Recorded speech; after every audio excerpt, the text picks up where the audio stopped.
Nyongera maaso n'okukulisaayo kuliko obwakedde yonna gy'osinzira okuba nga weekumira ku UG Updates TV. Joseph Tamale Mirundi nga tannaba kuba nga akutuka yasoose kwogera eyamuwa obutwa agwabadde tugategeddeeko. Yasoose kwogera era yamwatudde eyamuwa akatwa.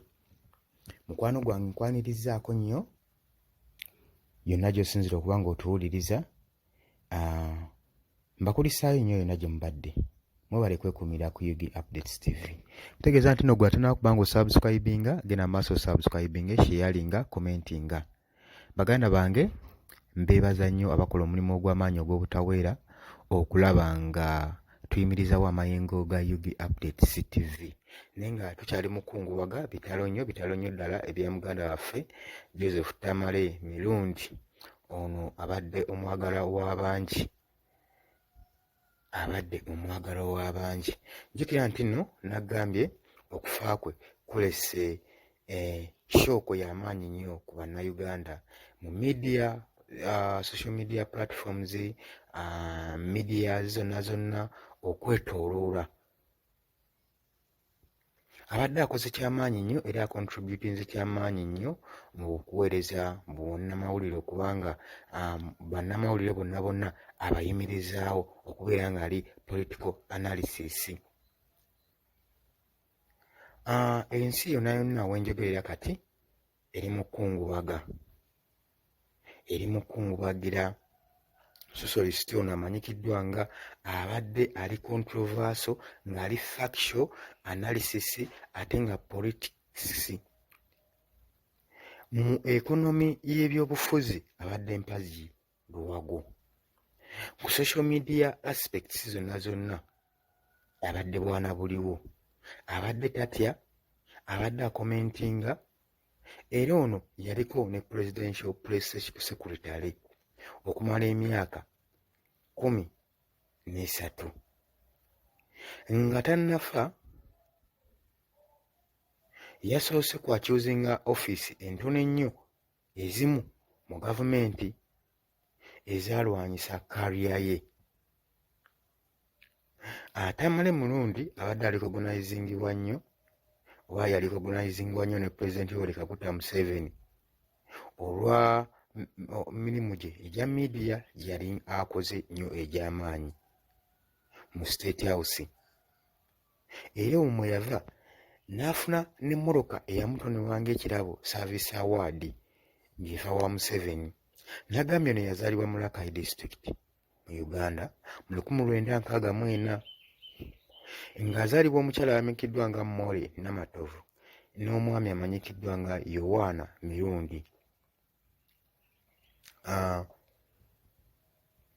Abadde nnyo feesi ebadde emanyikiddwa nnyo, abadde familia nnyo ku TV za Uganda ne ku social media platforms ng'ayogera nnyo ku byobufuzi. Abadde amanyikiddwa nnyo nga ku Talk Show ku STV Uganda. Abadde amanyikiddwako ne ku 1on1 ku NBS television show. Eyo nno gye yali mu 2017 gye yagobebwa ng'akozesa ebigambo ebivuma oba n'olulimi oluvvoola ku omuntu omu era yasinzirirako okubanga amugobesa ng'omukwano gwange ali eyo. Era n'olwekyo n'olw'ensonga eyo Joseph Tamale Mirundi yatwalibwa mu kkooti ng'avunaanyibwa olw'okuba ng'ayogera ebigambo ebiri abusive ne defamation, okwogera amatankane gwe bayita amatankane ne looya Mabirizi nga yamutwala mu kkooti.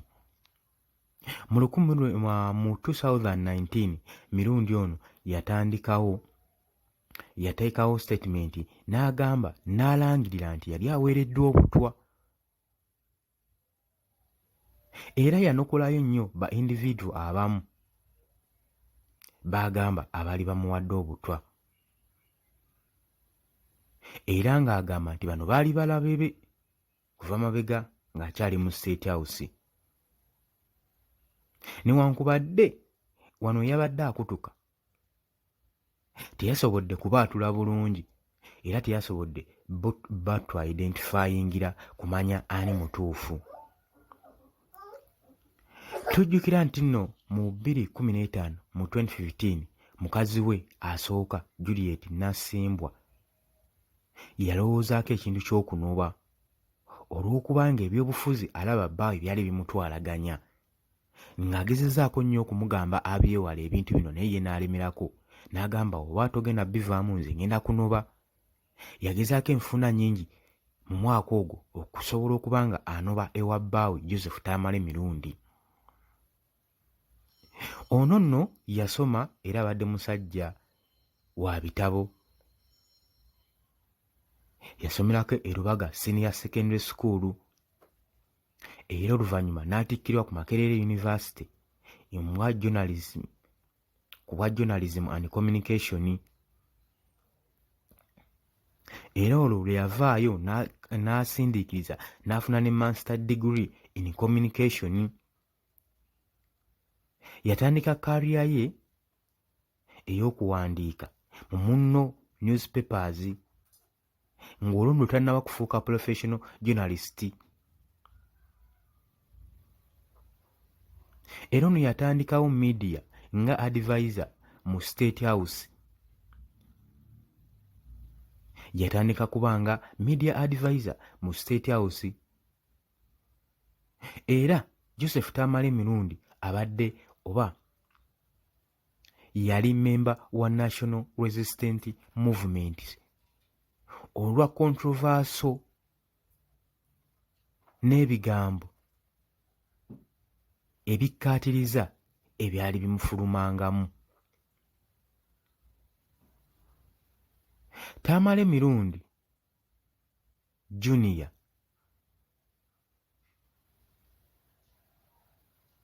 ye agamba mu bigambo bye yayogera mu opposition ya National Unity Platform mu 2022 yasinkanibwa ng'aliko online newspaper agaali gamanyikiddwa nga Kaba News. Gano ge yapublishinga ng'amawulire era ne information ye mwe yayitiranga. Okwokuba nti kaliya ye Joseph Tamale Mirundi abadde amanyikiddwa nnyo olwa controversial statements ze n'okuba nga tatya mu kyagenda commentingako oba oli wa gavumenti oba oli wa opposition kasa kibeera nga kikyamu abadde akyogerako. Era ono tumujjukira nnyo nga predictinga oba ng'ateebereza abaddemu olwa philosophy analyzer. Tujjukira nnyo nga predictinga nti Bobi Wine owa People Power Movement we yatondebwawo mu byobufuzi nga party ya National Unity Platform eyataleka eggwanga ku bunkenke mu general election ya 2021. Mirundi ya predictinga nti nno kino ekibiina kigenda kufuna ebifo bingi nnyo mu paliamenti era ne kituukirira.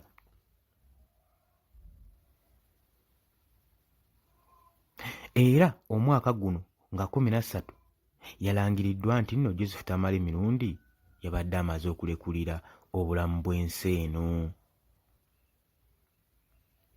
Era okuziikibwa kwa Joseph Tamale Mirundi kujja kubanga kutegeezebwa. Tugenda kubanga tukubawa jjukira ono abadde n'amaka 3 ate yaleka ekiraamo ng'agamba amaka ge gonna 3 alina okuba nga asulayo. Kati wenjogerera yasuze ku Lwentebe Road, kati tumanyi gye bujjako gy'agenda kusula. Bwe gatyo ge gakyaliwo ku mwagalo w'abangi Joseph Tamale Mirundi. Era tugenda kubanga information tugibaagwe kyoba okola subscribinzi kona kade wekumire ku Yugi Updates TV. Tugenda kubanga tukuletera information yonna gy'oba weetaaga ebikwatagana ku Joseph Tamale Mirundi. Tugenda baleetera abadde mugagga kinkanaki. Joseph Tamale Mirundi abadde mugagga kinkanaki. Obugagga bwe bwonna tugenda bulaba. Omanyi bamanyi okubba ebibugagga by'abafu nga bafudde. Kati njagala mbikuleetere osobole okuba nga obitegera mulungi gwe mukwano gwange. Guyinza obba toyagala bimanya naye waliwo ate ayagala obimanyaako.